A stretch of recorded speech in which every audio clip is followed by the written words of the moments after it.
Good morning दोस्तों, मैं रोहिताश चौहान स्वागत करता हूं आपका अपने यूट्यूब चैनल पे। तो दोस्तों, आज नई क्लास नई स्ट्रेटेजी के साथ एनटीए ने भी अपनी साइट पे नोटिस एक अपडेट किया है कि हम नेट का एग्ज़ाम मार्च या अप्रैल में कंडक्ट कराएंगे। तो अभी आपके पास लगभग 70 से 80 दिन बचे हुए हैं। तो इन दिनों में अपनी स्ट्रेटेजी कैसे लगाए, क्या पढ़े 70-80 दिन कि अपना एग्ज़ाम क्लियर हो जाए। तो आज मैं अपनी स्ट्रेटेजी आपके साथ शेयर करना चाहता हूँ, तो जो आपके लिए भी बेनिफिशियल हो सकती है अगर आप उसको यूज़ करोगे। तो देखते हैं कि कौन सी बुक हमें पढ़नी चाहिए, किस बुक से क्या टॉपिक हमने पढ़ना चाहिए, क्योंकि कोई पर्टिकुलर बुक में सिलेबस के अकॉर्डिंग सारे टॉपिक नहीं दिए होते हैं। तो किसी बुक से कोई टॉपिक लेना होता है और किसी बुक से कोई टॉपिक। तो सबसे पहले हमें क्या करना चाहिए, जो मैंने किया है, सबसे पहले सिलेबस अपने फ़ोन में पीडीएफ डाउनलोड कीजिए या फिर उसका प्रिंट आउट निकालिए। जैसे ये सिलेबस का प्रिंट आउट है। और आज हम जो बात करेंगे वो करेंगे हम आधुनिक भारत पे, कि आधुनिक भारत का जो सिलेबस है नेट का, उसको कैसे अच्छे तरीके से, क्योंकि 30 क्वेश्चन बनते हैं और 30 क्वेश्चन में से आप कम से कम भी अगर आप अच्छे से तैयारी करोगे तो 25 या 26 क्वेश्चन हम आसानी से कर सकते हो। क्योंकि एग्ज़ाम में जब आप फेस करते हैं तो वहाँ ये तो लगता है कि यार ये क्वेश्चन पढ़ रखा है, लेकिन फैक्चुअल चीज़ नहीं याद रह पाती। अगर आपका सिलेबस पॉइंट टू पॉइंट याद है और सिलेबस के अकॉर्डिंग आपने काम किया हुआ है, तो आप निश्चित ही 25 क्वेश्चन आराम से ठीक कर सकते हैं। तो कुछ चीज़ें जो हम बुक से बिना सिलेबस के बुक से पढ़ते हैं और उन चीज़ों को मिस कर देते हैं, नहीं पढ़ते, तो और वही चीज़ एग्ज़ाम में बार बार पूछी जाती है, क्योंकि वो सिलेबस का पार्ट है और बुक में नहीं दिया होता है, क्योंकि एक पर्टिकुलर बुक पढ़ते हैं हम कोई भी। तो आज बताते हैं कि कैसे, किस टॉपिक के लिए क्या बुक पढ़नी चाहिए या सिलेबस को कैसे हैंडल करना चाहिए। तो बात करते हैं आज आधुनिक भारत के सिलेबस की। तो जैसे कि आपको विदित है कि अपना नेट एग्ज़ाम में 10 यूनिट अपने सब्जेक्ट से आती है और 10 यूनिट में तीनों पार्ट एंशिएंट, मिडिवल और मॉडर्न, तीनों की 3-3 यूनिट होती है। और एक जो यूनिट होती है वो होती है इतिहास लेखन की। तो बात करते हैं मॉडर्न हिस्ट्री की। मॉडर्न हिस्ट्री में लगभग 30 से 31 क्वेश्चन बनते हैं और उन 31 क्वेश्चन में क्या क्वेश्चन जो हर बार रिपीट होते हैं उन क्वेश्चनों में बात करें, क्योंकि टाइम इतना ज़्यादा नहीं है। अगर एग्ज़ाम मार्च तो नहीं, शायद अप्रैल या मई में एग्ज़ाम हो सकता है, और इन दिनों में कम टाइम में कैसे बेस्ट दे सकते हैं वो देखते हैं। तो जो अपनी 7, 8 और 9 ये 3 यूनिट हुए हैं अपनी सिलेबस की, तो इनमें देखते हैं कुछ चीज़ें जो सामान्यतः बुक में नहीं मिलती, वो बुक भी हम दिखाएंगे कि किस बुक में से क्या पढ़ना चाहिए। तो जैसा अपना सिलेबस है और हमने कुछ चीज़ नोट की हुई है कि इन बुक में क्या चीज़ जो सामान्यतः से नहीं मिलती और एग्ज़ाम में बार बार पूछी जाती है। तो जैसे कि एक टॉपिक है जीवन चरित्र और संस्मरण या मौखिक साक्ष्य दिए गए हैं या चित्रकारी, आधुनिक भारत की बात हम आज कर रहे हैं, या स्मारक और सिक्के, स्त्रियों के संगठन या स्त्रियों का राष्ट्रीय आंदोलन में क्या योगदान रहा। हर बार लगभग 1 से 2 क्वेश्चन हर बार पूछा जाता है, लेकिन हम हर बार मिस करते हैं उसको अगर अच्छे से नहीं पढ़ेंगे। आर्थिक नीतियाँ और नियोजन प्रक्रिया, जनजातीय मुद्दे, आपातकाल 1975 तक बात जाली, और उदारीकरण, भारतीय अर्थव्यवस्था का निजीकरण और वैश्वीकरण, है ना, ये ग्लोबलाइजेशन, प्राइवेटाइजेशन, तो ये लिबरलाइजेशन, ये 1991 तक। तो ये चीज़ आपके सामान्यतः बुक में नहीं मिलती, लेकिन ये टॉपिक हमें करने तो है, कहीं से भी कीजिए, आप किसी पर्टिकुलर दूसरी बुक से लीजिए या आप यूट्यूब का सहारा लीजिए। तो कुछ जो 3 यूनिट होती है और 3 यूनिट में से कुछ टॉपिक ऐसे होते हैं कि मतलब कि जो हर बार वहाँ से एग्ज़ाम में क्वेश्चन पूछे ही पूछे जाते हैं। कुछ क्वेश्चन जैसे कि भारतीय राष्ट्रीय कांग्रेस की स्थापना से पूर्व कुछ जो अन्य पार्टी स्थापित हुई थी, जो दल स्थापित हुए थे, हर बार एक क्वेश्चन आता है कि इनको क्रम से लगाइए। तो हमें काम करना चाहिए वहाँ पे। यानी कि इसके अलग और क्या, जैसे कि 1897 की क्रांति आप पढ़ते हैं, आप हम चैप्टर उठाते हैं और शुरू से आखिर तक पढ़ कर निकल जाते हैं। फिर देखते हैं कि यार इसका 10% ही माइंड में ऐड हो पाया है।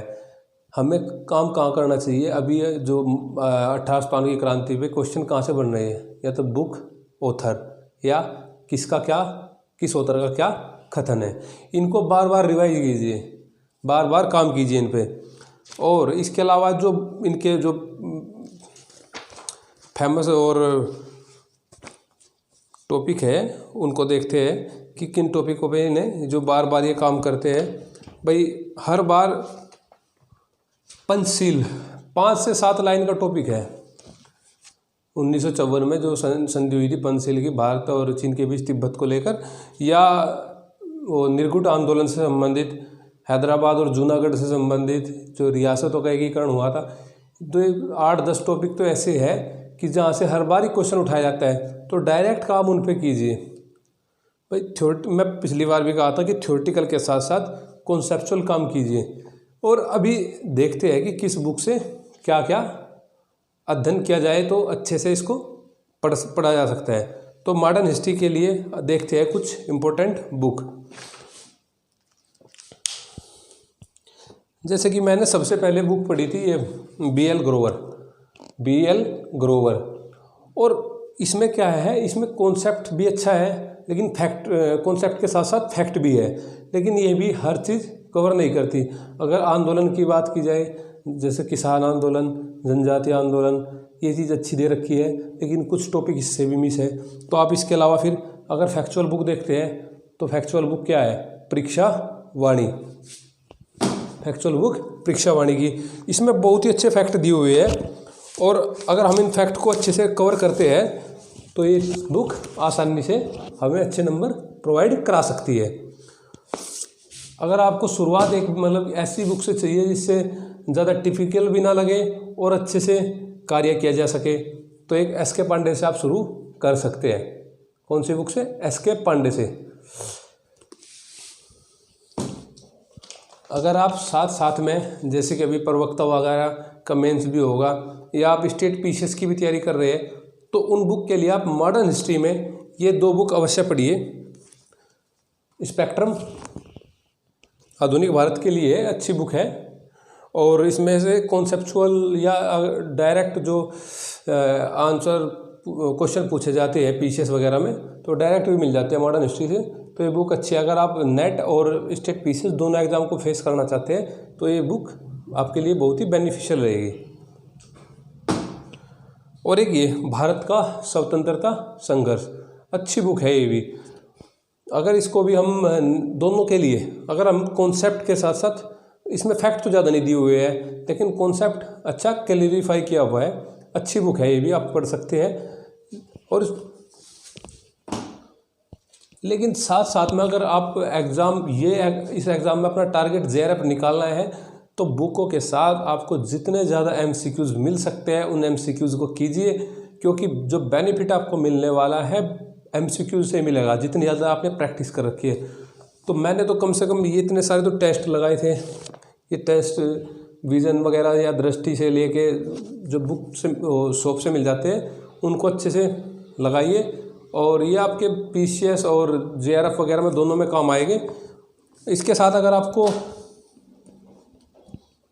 और प्रीवियस ईयर चाहिए, उसमें एंशिएंट, मिडिवल या मॉडर्न के लिए, तीनों के लिए, सबसे पहले नेट के लिए, तो नेट के लिए छोटी सी बुक आती है जो आज तक 2012 या 13 से लेके और उसके बाद तक जो नेट एग्ज़ाम में पूछे गए क्वेश्चन हैं उससे रिलेटेड सारे क्वेश्चन दिए हुए हैं। आपको एक अंदाज़ा ये लग जाएगा कि एग्ज़ाम कैसे क्वेश्चन पूछे जा रहे हैं, इससे आपको तैयारी करने की अच्छी स्ट्रेटेजी बन पाएगी। ये नेट एग्ज़ाम का प्रीवियस ईयर है। और ये ग्रंथ अरिहंत का अभी तक पूछे गए जो पीसीएस और यूपीएससी 2011 तक पूछे गए जो क्वेश्चन पेपर है वो भी इसमें समाहित है, और अदर स्टेट के जो पीसीएस एग्ज़ाम के क्वेश्चन हैं हिस्ट्री से रिलेटेड वो दिए गए हैं। एक बार आप इसकी भी अच्छे से तैयारी कर लीजिए। ये अरिहंत की आती है क्वेश्चन बैंक। और फिर लेटेस्ट अगर आपको कोई क्वेश्चन चाहिएगा, क्योंकि बच्चे फिर मैसेज करते हैं या मैसेंजर पे कि सर ये बुक का फ़ोटो भेज दीजिए, या आप देखिए ये दृष्टि ने अच्छी एक पब्लिकेशन ये निकाली थी हिस्ट्री से, और बहुत ही अच्छे शानदार क्वेश्चन दिए गए हैं इसमें। आपके लिए बेनिफिशियल हो सकती है। तो सभी बुकों में से सारा नहीं करना है, हाँ प्रैक्टिस क्वेश्चन की जितनी ज़्यादा आप कर सको वो आपके लिए उतना ही बेनिफिशियल हो सकती है। और अभी लेटेस्ट यूथ कंपटीशन टाइम्स की हिस्ट्री की आई है, इसमें जो latest assistant professor GIC GDC RPSC जो भी क्वेश्चन अभी तक सब्जेक्ट से रिलेटेड किसी भी एग्ज़ाम में आए हैं, DSSB या KVS NVS कहीं भी आई है, तो वे इसमें सारे दिए हुए हैं। तो आपको बुक सबसे पहले क्या बताया हमने कि सिलेबस को देखिए, सिलेबस को रीड आउट करिए, उसमें से देखिए फिर ये बुक में से किस टॉपिक में किस बुक से क्या टॉपिक पढ़ना है। सिलेबस आपके माइंड में सेव होना चाहिए और क्वेश्चन लगाइए ज़्यादा से ज़्यादा एग्ज़ाम तक। एग्ज़ाम में वही चीज़ आपके काम आएगी जो आपने ज़्यादा प्रैक्टिस कर रखी है। तो ज़्यादा से ज़्यादा MCQs कीजिए। तो मॉडर्न हिस्ट्री के लिए आज हमने ये बुक देखी है, इन पे काम कीजिए, इनमें से कुछ कुछ टॉपिक लीजिए। परीक्षावाणी और BL ग्रोवर, ये 2 बुक भी आपके लिए सफिशेंट है अगर आप JRF निकालना चाहते हैं। मॉडर्न के लिए 30 क्वेश्चन आते हैं, 25 से 26 क्वेश्चन आप इसमें से कर लेंगे अगर आपने इन बुकों का अच्छे से रीड किया हुआ है। तो आज का टॉपिक में यही सब था। तो इन टॉपिकों पर भी विशेष ध्यान दीजिए जो बुक में पर्टिकुलरली मिलते नहीं है और अलग से थोड़ा रीड आउट करना पड़ेगा, मेहनत करनी पड़ेगी। तो देख लीजिए। नमस्कार।